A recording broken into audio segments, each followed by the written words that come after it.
platíqueme, oiga, ¿qué pasa? Mire, lo que pasa es que empezó con una tos como reseca. Y tose y vomita lo que traiga. Está comiendo bien, toma agua bien, come bien.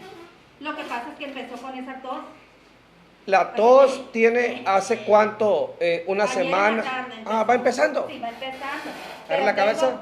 Ocupa el oído. Tengo una bigle. Levanta la oreja. Tengo una bigle, pero ella ya sí tiene una semana.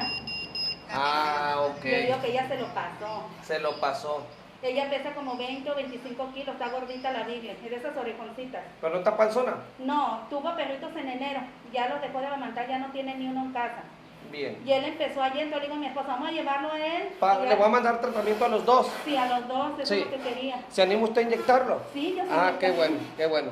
Mira, este animalito va a estar en tratamiento Está mi edad. 7 días. 7 días. Le voy a poner una inyección yo ahorita y usted la va a poner por 7 días más a los dos. A los dos. Es una enfermedad que se llama tos de las perreras. Y es muy contagiosa. Es muy contagiosa. Pero es curable, pero es curable. Y es una... Hace así.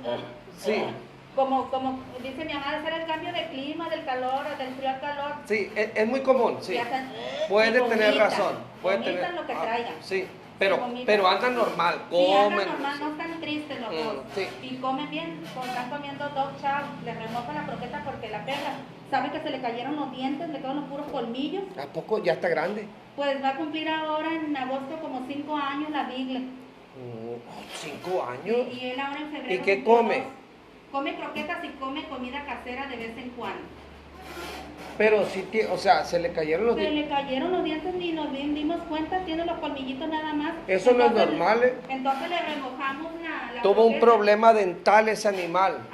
Por eso Y y luego, no se dieron ¿sabe cuenta. qué le pasa a ella? Porque está joven. Cuando empieza el calor, empieza con mucha comezón y se le pone roja. la Alergia. piel. Y yo le he comprado una pastilla que se llama Simpárica, porque me dicen que es como un ácaro que le cae. ¿Y se le quita? Sí, sí se le quita. Bueno. Pero quería preguntarle a usted, ¿en cuánto la tiene aquí usted esa pastilla? Es una grandecita así. Sí, parece animal. A ver, perdón.